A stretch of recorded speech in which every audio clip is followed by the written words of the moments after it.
Ça va être un peu cliché de dire ça, mais souvent dans mes relations avec les hommes, j'ai su retrouver mon père parce que c'était le mode de communication qui était le plus familier pour moi. Tu sais, c'est vraiment cliché de dire qu'on recherche notre père dans nos partenaires, mais c'est un peu ce qui est arrivé. J'ai vécu dans une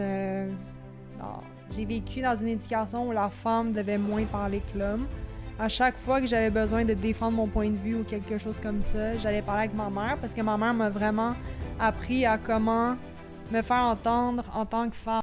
Bonjour tout le monde et bienvenue au premier épisode de Parlons-nous, le podcast où on va apprendre à communiquer entre hommes et femmes. L'objectif de ce podcast-là, c'est vraiment de communiquer mieux. Tu vas me dire, oui Ben, je sais déjà communiquer, je communique depuis que je suis un enfant. Parfois, tu penses que ce que tu dis est compris exactement de la manière dont tu penses, mais en réalité, c'est compris d'une manière totalement différente. Donc, dans ce podcast-là, je m'appelle Ben Meiga et je serai l'hôte.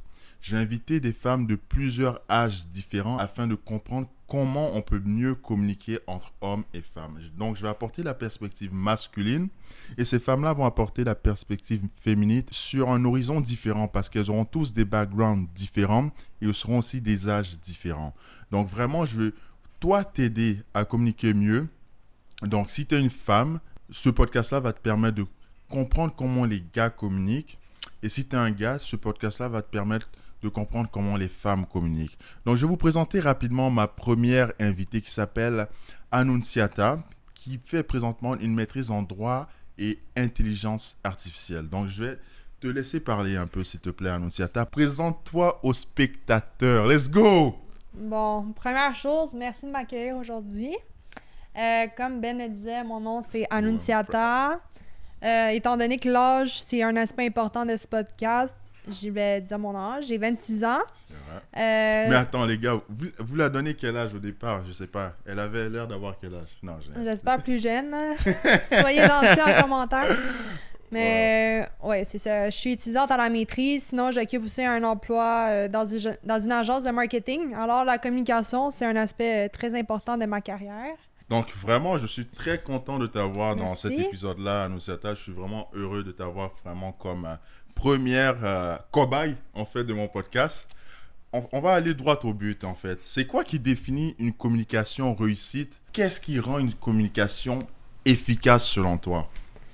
Je pense... Tout d'abord, je pense pas qu'une communication devrait être nécessairement efficace. Je pense juste qu'une communication doit juste être harmonieuse.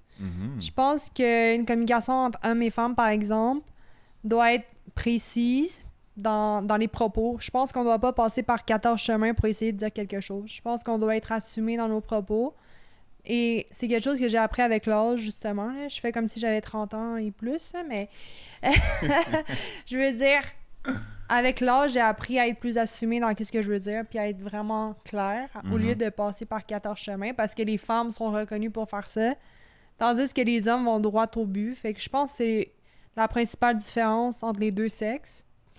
Fait que je pense aussi que c'est important que les hommes gardent en tête que les femmes font ça, que les femmes ont tendance à passer par 14 chemins, parce que c'est important que les hommes n'assument pas la première chose qu'ils perçoivent de la femme. Je sais pas si tu comprends ce que je veux dire. Genre. Ok, ouais, je comprends ce que tu veux dire, en fait, mais en fait, je pense que ce point-là s'applique vraiment plus dans le domaine du couple, dans le fond, parce que les gars, on a plus tendance à dire vraiment ce qu'on veut directement, c'est-à-dire que quand on dit quelque chose, on le pense vraiment à 100%, mais quand tu es dans une situation de couple, la fille, souvent, genre, dans mes expériences personnelles, je peux pas généraliser à 100%, mais les filles, souvent, ont tendance à dire quelque chose, mais peut-être qu'elle veut dire quelque chose d'autre. Donc, parfois, il faut juste avoir une certaine intelligence émotionnelle. Voilà pourquoi on fait ce podcast-là aussi, pour que vous ayez une plus grande intelligence émotionnelle quand vous communiquez avec les gens du sexe opposé. Donc, ouais, je comprends vraiment bien ton point de vue. Donc, personnellement, pour moi, la clé d'une communication réussie, c'est vraiment la sincérité. Parce que si tu n'es pas sincère dans tes propos, la communication mène à rien dans le fond parce que tu ne dis pas ce que tu penses. Donc franchement, dire vraiment ce que tu penses, mais tout en étant respectueux avec la personne parce qu'il faut savoir aussi amener les choses d'une bonne manière aussi. Parce que si tu es trop direct parfois, pas trop direct, mais genre, si tu es trop brusque dans ta manière de communiquer, ça peut vraiment heurter l'autre personne. Donc vraiment, pour une communication vraiment réussie, c'est que les deux personnes sortent gagnants dans la communication tout en ayant compris ce que l'un voulait dire, dans le fond, qu'il n'y ait pas d'incompréhension. Ok, allons dans le vif du sujet, en fait. On va parler d'abord de enfance et éducation. Selon toi, Anoussiata, comment l'éducation dans la société influence la manière dont les hommes et les femmes communiquent dès le plus jeune âge? Est-ce que tu aurais des exemples concrets que toi, par exemple, comment tu as été éduqué? Est-ce que tu penses que ça a influencé ta manière de communiquer d'une façon différente que tes frères ou juste qu'un gars en général? OK. Premièrement, je pense que c'est important de spécifier que j'ai grandi dans une famille italienne. Mes deux parents sont nés en Italie. Ils ont immigré ici il y a 50 ans à peu près. Alors, mon mode d'éducation a toujours été très conservateur, très traditionnel. Et la principale différence que j'ai perçue entre moi et mes frères et sœurs, c'est premièrement par rapport à l'âge. Étant donné que je suis la plus jeune, j'étais la dernière qui devait parler. Ça allait par ordre d'âge. Alors, ma grande sœur pouvait parler en premier, mon grand frère pouvait parler en premier, puis moi, j'étais la dernière à parler. Puis si je parlais trop, en tant que femme, on me disait que c'était trop. Je m'exprime un peu mal, mais je veux juste... Ma principale idée derrière ça, c'est de dire qu'une femme doit pas trop parler parce que c'est l'homme qui doit trop parler. Il doit plus parler que la femme. Ok, je vois. Ok, dans le fond, toi, tu étais éduqué d'une manière un peu plus hiérarchique, dans le fond, dans la communication. Exactement, C'est-à-dire oui. que il y a les aînés qui ont le droit de communiquer plus et ceux qui sont plus bas, ben, communiquent moins, les plus jeunes, dans le fond. Et je peux comprendre un peu cette manière de voir là parce que bien souvent, les personnes plus aînées ont vraiment une approche totalement différente du monde parce qu'ils ont pu acquérir des expériences qui leur permettent d'avoir une, un apport à une conversation plus important, c'est-à-dire plus riche dans le fond qu'une personne plus jeune. Donc, je comprends un peu cette affaire hiérarchisée de voir la communication là, mais toi, est-ce que tu es d'accord avec cette vision du monde là? Je dirais par rapport à l'âge, je trouve que c'est important de porter du respect envers ceux qui sont plus vieux que toi. Mhm. C'est sûr que moi, avec mes parents, je vais les écouter, même s'ils vont me répéter la même chose Ils vont me répéter souvent la même chose. Je vais les écouter, c'est sûr, je vais les écouter. Puis si j'ai besoin de conseils, c'est sûr que je vais aller voir des gens qui sont plus vieux que moi et plus expérimentés, qui ont plus d'expérience de vie en général. Mais par rapport au sexe, je vais pas nécessairement aller voir plus mon père que ma mère parce que je pense que les rapports entre hommes et femmes par rapport au droit de parole devraient être égalitaires, là. Mhm. Je pense que les deux sexes apportent différentes approches par rapport à la vie. Puis j'ai l'impression que les hommes répondent mieux à certaines thématiques et les femmes répondent à d'autres thématiques que les hommes peuvent pas comprendre parce que la perception, justement, est différente. J'adore vraiment ce que tu viens de dire présentement parce que ça m'a fait vraiment penser à une nouvelle question en fait que j'avais pas pensé auparavant et c'est vraiment intéressant. Donc toi, je suppose que tu as pu grandir avec ton père et ta mère tout au long de ta vie. Donc j'aimerais vraiment, ça serait vraiment très intéressant de savoir, est-ce que tu peux m'expliquer dans le fond comment tu communiques avec, dans le fond, comment ton père t'a appris à communiquer et comment ta mère t'a appris à communiquer ou juste plus simplement, comment tu communiques avec ta mère et comment tu communiques avec ton père. Est-ce que c'est différent ou c'est de la même manière dans le fond? Est-ce que tu peux nous enrichir un peu plus sur ça pour savoir, est-ce que quand tu es enfant, tu vois la communication dans le fond, l'interaction avec tes parents de la même manière que ça soit ta mère ou ton père? Toi, comment tu as vécu ça? Premièrement, étant donné que j'ai vécu dans une éducation où la femme devait moins parler que l'homme, à chaque fois que j'avais besoin de défendre mon point de vue ou quelque chose comme ça, j'allais parler avec ma mère parce que ma mère m'a vraiment appris à comment me faire entendre en tant que femme. Fait que ma mère, c'est ça, elle a, tu sais, pour avoir quelque chose, tu sais, dans sa relation de couple, ma mère, c'est une femme au foyer, là, fait qu'elle dépend beaucoup de mon père pour avoir certaines choses. Alors, elle a vraiment appris à communiquer. Oh my God, en Appris à communiquer. Non, tu peux continuer ton point. Donc, je Excuse-moi. pense que tu voulais dire qu'elle a appris à communiquer un peu plus de façon un peu plus intelligente. Direct, non, elle est plus Plus direct? directe. Ok. Ouais, elle a appris plus à communiquer comme un homme et de façon un peu plus. Avec un débit de voix plus élevé pour vraiment se faire entendre parce que souvent, les hommes dans ma famille ou dans la culture italienne en général font un peu, comment dire, ils font comme s'ils n'avaient pas entendu nécessairement ce que la femme désire. Ça veut sonner péjoratif, mais c'est la réalité de la génération de mes parents, là. Mes parents ont 60 à 65 ans.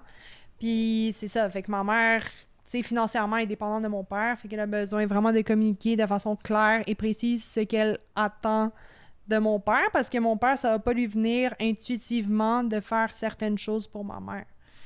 J'adore vraiment comment tu expliques ça parce que c'est vraiment enrichissant, vraiment. Vous comprenez pourquoi on fait ce podcast-là, vraiment, parce que ça donne vraiment on voit un peu plus son point de vue par rapport à la communication et on voit que vraiment son background a vraiment un impact réel sur comment elle voit le monde, comment elle communique. Donc, c'est vraiment le but de ce podcast-là, c'est que on ait des nouvelles perspectives, des nouvelles astuces sur comment communiquer. Donc, je vais te laisser continuer ton exemple et maintenant, est-ce que, s'il te plaît, tu peux parler un peu plus de ta communication avec ton père?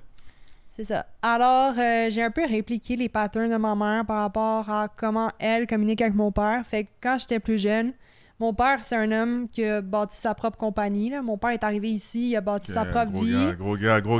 Ouais, mon père, c'est un gros gars. Fait que, tu sais, je le sentais moins présent quand j'étais plus jeune parce qu'il était occupé à bâtir sa propre business, justement. Fait que moi aussi, j'ai commencé à comme être plus bruyante puis plus directe avec mon père par rapport à qu'est-ce que je voulais quand j'étais plus jeune. Par exemple, je voudrais sortir. Je disais à mon père, « Ah, est-ce qu'on peut sortir? » Mais, tu sais, de façon répétitive pour être sûr qu'il m'a bien entendu, là. Mais aujourd'hui, en tant qu'adulte, là, comment je communique avec mon père, c'est vraiment... Comme moi puis mon père, c'est honnête comme communication, là. On est direct dans qu'est-ce qu'on a à se dire. Puis même avec mes parents, en général, entre mes frères et sœurs, on est vraiment direct, puis on passe pas par 14 chemins parce que, tu sais, il y a une barrière linguistique aussi avec mes parents, là, genre... Comme moi et mes frères et sœurs, on parle français. Je sais pas si je m'étale, là, mais comme on est vraiment... On est juste direct en général, là. Juste ma famille, moi et mes parents, on est direct. Fait que j'ai l'impression que la façon que je communique avec mes parents est assez similaire. Mais quand je vais communiquer avec ma mère, c'est que je recherche des choses différentes que quand je vais communiquer avec mon père. Ah, ça, c'est vraiment très intéressant. C'est très intéressant parce que je pense qu'il y a plusieurs personnes aussi qui sont rejointes dans ça parce que c'est normal d'avoir des visions différentes, c'est-à-dire de rechercher des choses différentes de chacun de tes deux parents, dans le fond. Donc, je suppose que chez toi, t'es plus apporté à communiquer sur plus tes sentiments avec ta mère, si je comprends bien, ou... Ouais, quand j'ai besoin d'un peu plus de réconfort, je vais parler avec ma mère, mais c'est aussi... Ok. Ouais. Ah, désolé de t'avoir interrompu. Correct, Tu peux continuer, s'il te plaît. Non, mais est-ce que tu avais quelque chose à ajouter? Non, par j'allais rapport faire à une ça? mauvaise blague. Je disais juste quand un gars te brise le cœur, mais... Non, mais c'est ça. Mon père, ça va être un peu cliché de dire ça, mais souvent dans mes relations avec les hommes, j'ai su retrouver mon père parce que c'était le mode de communication qui était le plus familier pour moi. Tu sais, c'est vraiment cliché de dire qu'on recherche notre père dans nos partenaires, mais c'est un peu ce qui est arrivé. Parce que mon père, c'est un homme assez mystérieux, comme tu le disais tout à l'heure, un peu difficile d'accès. Fait que c'est souvent ça que j'ai retrouvé dans mes relations avec les hommes, mais c'est ça. Quand je parle avec mon père puis j'ai besoin d'un peu plus... Si j'ai besoin... Des fois, je parle avec mon père pour avoir des conseils sur les hommes. Parce que justement, je reconnais mon père chez les hommes que je fréquente. Fait que mon père m'aide à me diriger genre par rapport à mon prochain move ou par rapport à la suite des choses. Fait que, ça, c'est... tu sais, mon père me donne des bons conseils par rapport aux relations avec les hommes et tout en général. C'est vraiment très, très, très intéressant. Donc, tu trouves que ton père te donne la bonne perspective sur comment avoir une bonne relation avec les hommes. Est-ce que... Bonne, c'est un grand mot, là. En toute franchise, est-ce que ces conseils t'ont vraiment aidé ou c'était juste des conseils que c'était un peu générique? Est-ce que tu trouves que ça t'a réellement aidé dans tes relations? Je dirais pas que ça m'a... Il m'a pas donné des conseils pour avoir une meilleure relation, mais il m'a dit des choses qui m'ont aidé à mieux me diriger, à avoir une meilleure compréhension avec les hommes en général. Fait que je peux comprendre pourquoi un homme agit d'une certaine façon grâce à mon père, juste en l'observant et en voyant comment il pense. Ok, c'est très, très, très, très intéressant, merci. Tu as eu une éducation de la part de ton père et de ta mère et tu as bien dit que c'était vraiment une famille un peu plus conservative italienne. Donc, j'aimerais savoir, est-ce que dans ton éducation, tu as eu des stéréotypes par rapport à la communication en général? Peut-être ça peut être des stéréotypes sur les hommes ou des stéréotypes sur les femmes. Donc, j'aimerais aussi savoir, est-ce que tu trouves que tes parents t'ont traité de manière différente, ont communiqué de manière différente parce que tu étais une fille? C'est vraiment intéressant comme question. Premièrement, les stéréotypes que mes parents m'ont peut-être... Je veux pas dire qu'ils m'ont inculqué, mais qu'est-ce que j'ai perçu en étant plus jeune, c'est que, tu sais, le fait que ma mère soit très insistante pour avoir certaines choses, ça m'a fait comprendre que les femmes sont souvent perçues dans la société comme étant énervantes. Parce que quand on demande toujours... Je veux pas dire quand on pète une coche à un gars, parce que quand on insiste beaucoup pour avoir quelque chose auprès d'un homme, on est considéré comme étant quelqu'un qui est dérangeant. Puis les hommes, souvent, de ce que j'ai perçu, c'est que pour avoir l'attention d'un homme, puis qu'il te l'accorde, c'est comme un peu comme une récompense, disons. Là. Parce que quand mon père répondait à qu'est-ce que ma mère essayait de lui dire, c'était un peu comme si elle avait gagné sa bataille, tu sais. Fait que c'est un peu ce que j'ai compris avec les hommes. Maintenant, on va switch à ton père. Est-ce que tu penses qu'il t'a inculqué certains stéréotypes dans la communication? Par rapport aux hommes? Juste par rapport aux hommes, par rapport aux femmes, peut-être qu'ils perçoivent la communication avec l'un ou l'autre de façon différente. Est-ce que tu penses que cet argument-là est valide ou pas? Mais la façon que mon père communique avec les femmes, je sais pas si ça répond à la question, mais mon père a une vision des femmes comme étant un objet du désir. Fait que mon père est souvent en mode séduction avec les femmes en général. Là. Ok. C'est un player ou quoi? C'est un Italien, là. Vous connaissez tous les stéréotypes liés aux Italiens. C'est vrai, malheureusement, les hommes italiens aiment séduire les femmes. Là. Ok. Puis pour avoir quelque chose des femmes, les hommes italiens, je veux pas généraliser, mais mon père, en général, pour avoir quelque chose d'une femme, il va souvent lui faire les yeux doux, il va lui parler de façon un peu comme charmeur et tout, là. Ok. C'est un peu ça les stéréotypes que j'ai eu des hommes. Je pensais que les hommes étaient tous comme ça en grandissant. Là. Que tu pensais que tous les hommes c'était des big players. Exactement.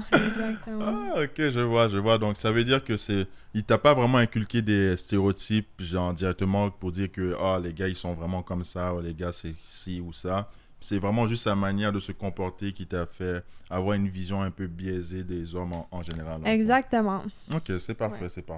Donc là, on va un peu switch de sujet parce qu'on va aller dans le vif d'un problème actuel, dans le fond, c'est-à-dire les réseaux sociaux. On sait tous que les réseaux sociaux ont un impact sur la communication entre hommes et femmes parce qu'on a l'impression d'être incompris, dans le fond. Parce que parfois, tu vas voir des choses sur Instagram et tu vas dire, c'est quoi ça? C'est quoi qui se passe? Est-ce que c'est vraiment vrai que les gars pensent comme ça? Est-ce que les gars pensent tous comme ça? Est-ce qu'ils sont tous égoïstes comme ça? Est-ce que tu es d'accord avec ce que j'ai dit? Est-ce que tu penses que les réseaux sociaux ont un impact sur la façon de communiquer entre hommes et femmes? Est-ce que tu penses que c'est un impact réel dans les relations hommes-femmes? À 100%, parce que souvent, les incompréhensions qu'il y a entre les deux sexes, étant donné que les réseaux sociaux, c'est un moyen accessible d'avoir de l'information, les femmes en général, je vais parler de mon point de vue, quand on veut savoir quelque chose par rapport à un homme puis qu'on sait pas nécessairement comment, tu sais, on va commencer à lire des quotes sur des pages de dating, des trucs comme ça, là, genre, ça c'est un secret caché des femmes, on fait ça. Fait que si on veut savoir pourquoi notre chum nous a pas répondu depuis 24 heures, si c'est un red flag ou pas, ben, on va avoir la réponse sur Internet. Wow. Puis j'ai l'impression que souvent, s'il y a une trop grande consommation de ce contenu-là sur les réseaux sociaux, mais ça va nous vraiment biaiser notre perception puis nous accorder trop d'importance à chaque petit détail, genre. Je suis totalement d'accord avec ton point de vue sur le fait que les réseaux sociaux, certaines pages sur les réseaux sociaux nous donnent l'impression que la communication, c'est vraiment A, B, C, D et que si le gars te répond pas en 24 heures, ça veut dire qu'il s'en fout de toi ou si la fille te donne pas tant d'attention, ça veut dire que elle te veut pas vraiment. Donc, il faut arrêter de penser de cette manière-là que parce que ça s'est passé, ça veut dire exactement que ça veut dire exactement cette chose-là. Mais la réalité, c'est qu'il y a plusieurs facteurs qui peuvent rentrer en compte dans une communication. Donc, c'est important de ne pas baser sa philosophie entière, sa manière de penser entière par rapport à la communication sur les réseaux sociaux parce que malheureusement, les réseaux sociaux ont une manière perverse de représenter la réalité et qui est malheureusement bien souvent très erronée. Est-ce que tu as déjà vécu des situations marquantes, bonnes ou mauvaises sur les réseaux sociaux qui ont influencé ta vision de communiquer avec les garçons? Oui, c'est drôle que tu me poses cette question-là parce que j'ai vécu une situation un peu particulière sur les réseaux sociaux cette année. J'ai rien nommé de concret parce que je préfère rester dans l'anonymat par rapport à tout ça, là. Il y a une page sur les réseaux sociaux où il y a des pages sur les réseaux sociaux qui aident à savoir si la personne que tu fréquente d'autres personnes. Puis ça vient créer un peu un sentiment de solidarité entre les femmes. Et il y a la même chose qui existe pour les hommes, mais c'est pas autant exploité, je dirais, là. Fait que c'est ça, il y a un sentiment de solidarité chez les femmes pour savoir si notre partenaire fréquenterait une autre femme au même moment. Puis justement, je fréquentais quelqu'un et par l'entremise des réseaux sociaux, j'ai su que cette personne-là fréquentait 20 autres femmes au même moment. Big player, big player. C'est ça, là, tu sais. Fait que qu'est-ce que ça m'a permis d'apprendre de cette situation-là? C'est que même si t'as l'impression que ta relation se passe super bien, que c'est sérieux et tout, genre, ça peut être... Tu sais, si t'as pas une bonne communication avec la personne puis une communication sincère, ça se peut que ça soit pas le cas. Tu comprends? C'est vrai, c'est vrai. Tu sais jamais qui se trouve devant toi tant que ce soit... qu'il n'y ait pas un sentiment de confiance qui a été établi et tout. C'est vrai parce que parfois tu peux penser que la personne est quelque chose, mais malheureusement tu es très déçu de ce que tu apprends après par rapport à la personne. C'est Donc ça. ouais, je comprends un peu ce sentiment généralisé là qui crée un besoin de créer ces groupes où les femmes peuvent partager des big players sur le site pour qu'ils démasquent les cheaters. Mais bon. Excusez-moi, je trouve ça drôle. Le choix de mots m'a fait rire. Yeah. Je trouve que c'est un peu dommage parce que ça prouve en fait le point de ce podcast, c'est-à-dire la communication. Parce que parfois on réalise que les gens veulent pas la même chose dans la relation. C'est-à-dire que peut-être la personne veut juste avoir une relation sans lendemain et l'autre personne veut avoir une relation plus longue. Donc on voit ici que peut-être que les gars ont une certaine manière de berner les femmes pour pouvoir avoir ce qu'ils veulent. Et les femmes, malheureusement, parfois, elles peuvent se laisser tomber dans ce piège-là parce qu'elles pensent qu'elles peuvent obtenir des relations long terme avec ces types de personnes-là. Est-ce que tu penses que ce type de réseaux sociaux, ce type de groupe sur les réseaux sociaux aide vraiment, vraiment la relation homme-femme? Est-ce que tu penses vraiment que c'est un bon truc d'avoir un réseau social, avoir un groupe comme ça? Je trouve que le motif premier, l'intention derrière ça, est vraiment bonne. Puis j'ai l'impression que si c'était bien, si ça fonctionnait bien, si les femmes gardaient le secret puis il y avait vraiment un sentiment de solidarité, tu sais, ça passerait bien, je dirais. Mais il y a tout le temps, comme je travaille pas, mais vu que je fais une maîtrise aussi en droit des technologies pour assurer la protection de la vie privée, je peux voir comment les hommes, le fait qu'ils soient exposés sur les réseaux sociaux, ça peut venir teinter leur réputation, puis aussi leur vie privée, parce que, tu sais, c'est leurs photos qui sont là-dessus et tout, fait que je peux comprendre. Mais je trouve que le motif premier était quand même bien pensé, là. Non, qu'est-ce que je tenais à dire, c'est que autant que ces pages-là existent pour les femmes, pour les aider à savoir si leur partenaire les trompe, autant que les femmes peuvent être celles qui trompent dans la relation. Fait que c'est pas juste les hommes qui sont considérés comme étant les bad guys, là. Les femmes aussi peuvent agir de cette façon-là, c'est juste qu'on est moins exposé sur les réseaux sociaux que les hommes. Ouais, j'avoue que ça peut être un coin de l'orgueil par rapport à un gars. C'est difficile d'admettre que tu t'es fait tromper par une fille dans le fond. Donc, je suppose que les gars sont moins entrés à créer ce type ce site-là pour se plaindre parce qu'on n'aime pas vraiment que ces choses-là se sachent. Donc, ouais, je comprends un peu pourquoi ça existerait moins pour les gars, en fait. Mm-hmm. Donc, on peut passer à un autre aspect de la communication homme-femme qui est plus centré sur les émotions, dans le fond. Est-ce qu'on vit les émotions de façon différente quand on est un homme ou une femme? Est-ce que tu as déjà ressenti une fois que certaines émotions t'étaient interdites parce que tu étais une femme? Ces émotions-là étaient interdites ou imposées parce que tu étais une femme? Comment ça a influencé ta façon de communiquer? Comment tu t'es sentie? En tant que femme, on est souvent considéré... On est des êtres plus vulnérables, les femmes. On peut pas lutter cette nature-là parce que ça fait partie de nous. Puis par rapport aux hommes, je dirais pas qu'on vit beaucoup plus nos émotions, mais on est considéré tout d'abord par la société comme étant plus émotive. Puis c'est la vérité parce que c'est notre nature. On va ressentir les émotions plus fort que les hommes, je dirais, ou on va les assumer plus parce que la société nous permet de les assumer plus en tant que femmes. Oui, d'emblée, je trouve que c'est correct que les femmes on soit plus émotives parce que par la société, c'est un sentiment qui est naturel. On nous a fait comprendre en tant que femmes en grandissant que c'était normal qu'on soit plus émotive que les hommes. Mais les hommes peuvent être émotifs aussi, c'est juste que c'est moins, comme disons, normalisé dans la société. Mais je dirais pas que ça m'a été imposé. Je trouve juste que la société a été claire par rapport à notre façon de fonctionner, puis on a juste évolué naturellement là-dedans.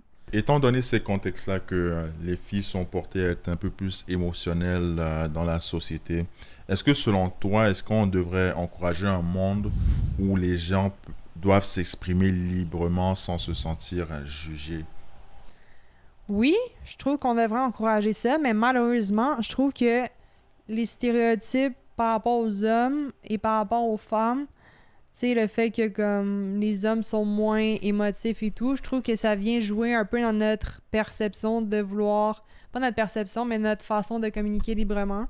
J'ai l'impression que moi, en tant que femme, tu sais, genre si je suis trop émotive ou si j'assume trop de choses, je sais que je vais me faire juger par la société. Je sais pas si tu comprends ce que je veux dire. J'ai l'impression qu'on n'est pas rendu là. Je trouve que les intentions sont bonnes, mais qu'il faut vraiment qu'on évolue plus en tant que société pour se sortir de ces stéréotypes-là, pour être considéré vraiment libre de communiquer. Ok, je vois. En fait, j'ai aucun point. Je vais être franc avec toi, j'ai aucun point à porter sur ce point-là. Est-ce que tu es d'accord avec ce que je viens de dire? Ouais, parce que en réalité, c'est vrai que si on est dans une société où les gens peuvent dire tout ce qu'ils veulent, tout ce qu'ils ressentent sur le moment, peut-être que ça serait une société moins bonne parce que parfois, tu as des émotions qui te viennent à vif, mais en réalité, si tu exprimes ces types d'émotions comme la colère et tout, ça peut vraiment détruire ton capital de communication avec l'autre personne. Ça veut dire que ça va empirer ta relation avec l'autre personne. Donc, parfois, c'est important de ne pas exprimer ce que tu sens sur l'instant. Parce que prendre le recul pour pouvoir réfléchir un peu plus par rapport à comment tu vas dire ce que tu ressens va avoir un meilleur impact, un impact plus positif dans ta communication. Donc, parfois, c'est important de prendre quelques secondes avant de t'exprimer si tu es heurté parce que l'autre personne dit. Parfois aussi, il ne faut pas prendre tout personnel dans la vie. Mm-hmm. Parce que si tu prends tout personnel, il y a plein de choses qui vont t'heurter et tu vas être toujours frustré dans la vie. Et genre, tu vas pas comprendre, tu vas trouver qu'il y a toujours des injustices. Donc, parfois, il faut juste être comme plus zen, calme dans ton approche de communiquer. On va aller à une autre dimension de la communication. Dans le fond, on va parler un peu plus d'amour, d'amitié entre hommes et femmes. Toi, Annunciata, dans tes relations amoureuses ou amicales, est-ce que tu t'es déjà buté contre des incompréhensions liées à la différence homme-femme? Ok, on va apporter un peu plus l'angle de l'amitié, étant donné qu'on a beaucoup parlé des relations amoureuses. Fait que je pense que quand une femme est amie avec un homme va souvent avoir des arrière-pensées par rapport à la gentillesse de la femme.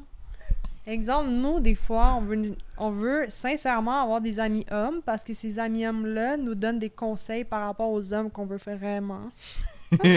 Par exemple, si je veux avoir des conseils par rapport à un homme que je fréquente, je vais demander à mon ami gars, qu'est-ce que t'en penses? Est-ce que tu penses qu'il est intéressé par moi? Blablabla. Mais là, mon ami gars, il a sûrement des arrière-pensées. Fait que qu'est-ce que je lui dis? Ça le blesse et tout. Mais ça arrive certaines fois que les amitiés hommes-femmes soient entièrement platoniques. Par exemple, moi, j'ai un ami gars, puis c'est comme mon frère. Mais moi, je le perçois comme mon frère. Mais je sais que lui aussi me voit... Parce que quand je parle avec lui, je lui parle comme si j'étais son ami gars, genre, ouais. Mm-hmm. Fait que c'est sûr qu'il me perçoit comme étant, genre... Pas comme étant une fille par qui il est intéressé. Puis le fait que je sois... pour tout le monde qui le saurait pas, je suis quand même assez grande. Fait que les hommes qui me voient à la même hauteur au niveau des yeux me perçoivent pas comme étant une potentielle amoureuse. Ils me voient comme étant leur amie. Tu serais étonné, hein. Les gars, ils sont des... C'est des risqueurs, c'est des aventuriers, les gars, hein. Parfois, tu peux penser que quelqu'un n'est pas intéressé par toi et tu serais vraiment très, très, très surprise de la réalité. Et du point de vue masculin, les gars, ils sont... Parfois, tu peux être dans une amitié et tu peux vraiment être attiré par la fille et tu espères prendre un angle comme un charreau un jour pour pouvoir marquer.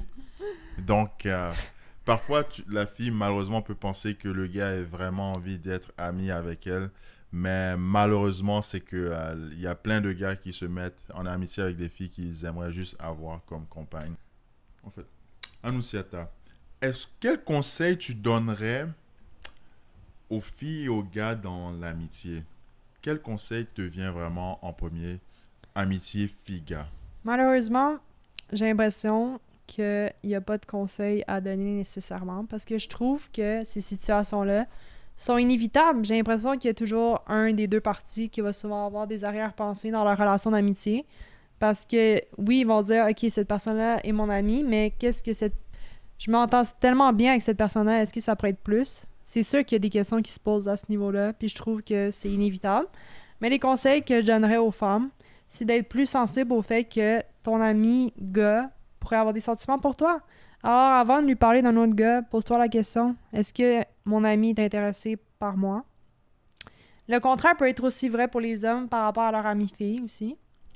Mais c'est ça, le conseil que je donnerais aux femmes. Sinon, pour ce qui est des hommes, je pense que c'est important aussi qu'ils doivent se demander, est-ce que mon amie fille, c'est vraiment que je pourrais être intéressant envers elle ou elle me perçoit juste comme un ami. Je pense que les hommes aussi doivent faire attention à ça. Fait que c'est un effort des deux côtés, selon moi. Excellent point. Très, très, très bon point. Et moi, je vais apporter une autre... Je vais apporter un conseil aux gars charros qui sont là en train d'écouter le podcast. Sois sincère dans l'amitié que tu as avec le sexe opposé. Ça veut dire quoi? Ne fais pas semblant d'être ami avec une fille juste parce que tu veux avoir une relation sérieuse. C'est une perte de temps pour toi et une perte de temps pour elle. En général, si une fille te considère comme une amie, tu n'auras jamais la chance de l'avoir réellement. Ou si tu l'as, je vais te dire en même temps, tu n'étais pas un choix numéro 1. Et ça devrait te vexer.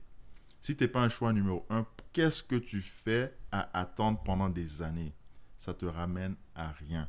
Donc, s'il te plaît, évite de perdre ton temps. Évite aussi à la fille de perdre son temps.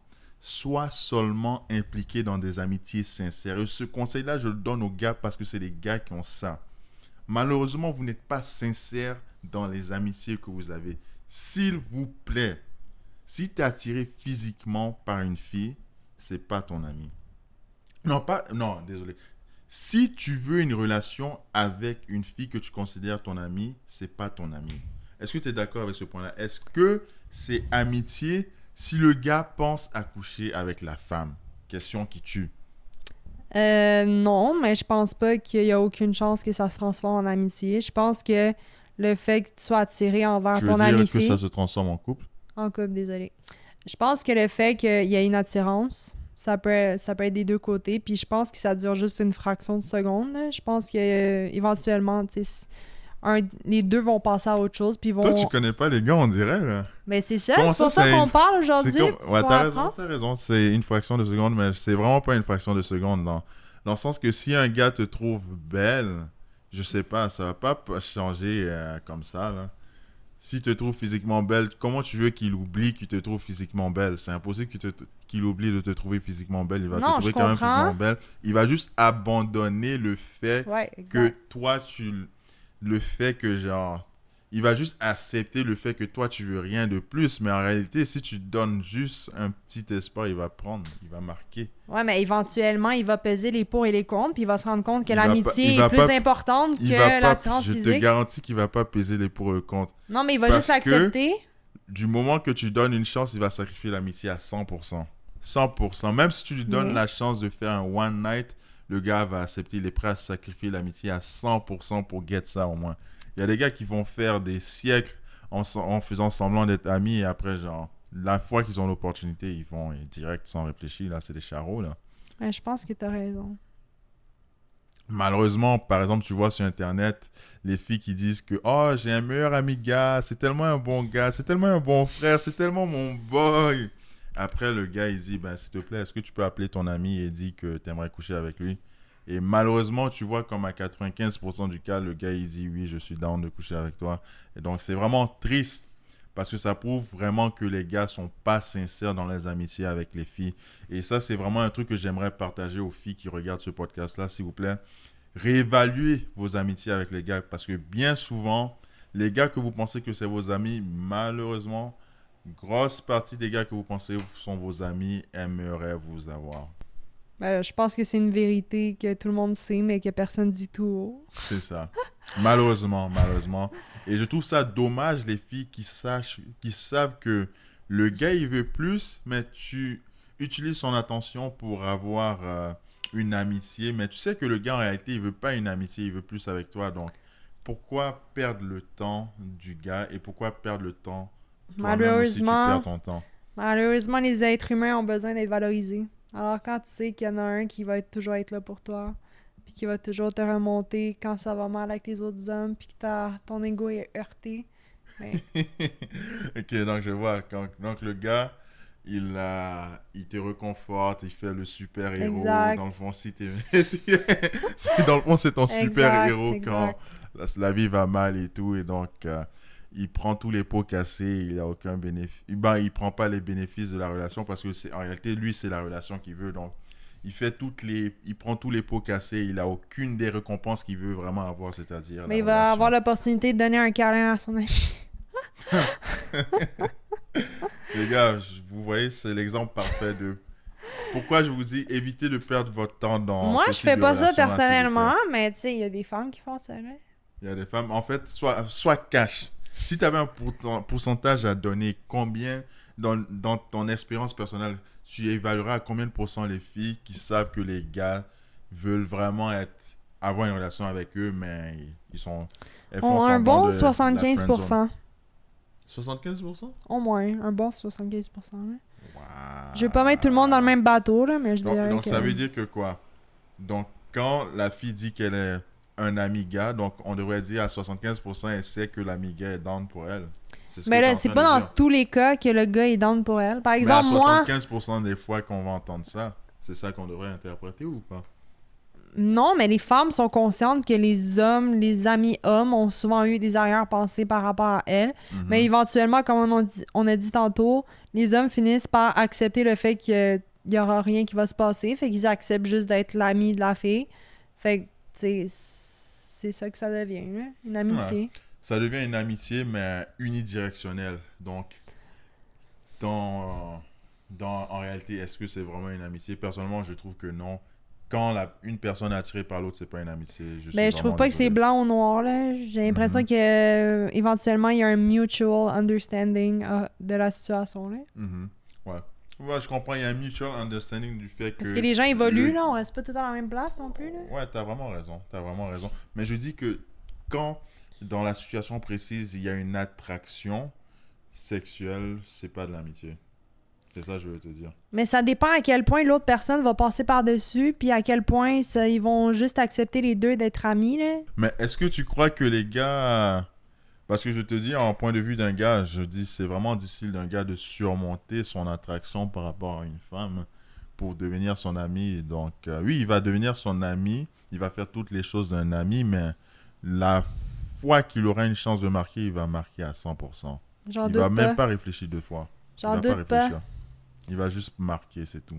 Donc, Anoussiata, j'aimerais te poser une dernière question. Oui, Ben. Après cette discussion, est-ce qu'il y a des choses que tu vois différemment dans les hommes, dans le fond, en général, par rapport à la communication? Je dirais pas juste suite à cette conversation-là, mais suite à d'autres conversations qu'on a eues. Je trouve que les hommes, j'ai l'impression qu'ils voient les choses comme étant blanc ou noir. Juste la question de l'amitié entre hommes et femmes. Genre, il y a des zones ambiguës, là. Il y a une période... Tu sais, ça évolue, là. Ça reste pas stock dans l'homme a une attirance envers toi, fait que tu vas rester dans une amitié unidirectionnelle. J'ai pas l'impression que c'est ça. J'ai l'impression que, tu sais, on apprend à s'adapter l'un envers l'autre, puis c'est ça qui crée une relation qui marche, par exemple, c'est quand tu acceptes que la personne a des défauts, puis t'apprivoises la façon dont la personne communique et tu t'adaptes à l'autre personne. Fait que c'est ça que je conclus de cette conversation. Très intéressant comme conclusion. J'apprécie vraiment ce point-là. Et je suis très heureux de t'avoir eu comme première invitée à ce podcast-là. S'il vous plaît, laissez en commentaire ce que vous avez pensé de ce que vous retenez de cette discussion-là. C'est quoi vous aimeriez entendre comme question dans les prochains podcasts, parce que je vous garantis, ça sera du lourd. Il y aura vraiment des invités extrêmement diverses, des invités qui ont vraiment des perspectives très différentes. Donc là, vous allez constater que chaque personne, littéralement chaque personne a une vision différente de la communication. Donc vous allez constater avec ces épisodes-là que dépendamment de la personne, communiquer, c'est tout un art différent, mais on va aussi voir un peu des ressemblances. Et ce podcast-là, c'est vraiment faire ressortir ces ressemblances-là afin qu'on puisse s'unir entre hommes et femmes pour mieux communiquer. Donc, merci beaucoup. N'hésitez pas à partager cet épisode avec des gens qui font partie de votre vie, comme exemple votre ami, votre chum, vos parents même, qui font partie d'une autre génération. Ça pourrait les aider à avoir une perspective différente, dépendamment de la personne qui est là. Exemple, j'ai 26 ans, peut-être que vos parents de 60 ans aimeraient entendre la perspective d'une femme de mon âge. Merci beaucoup et on se reverra sous peu. Passez une très belle journée.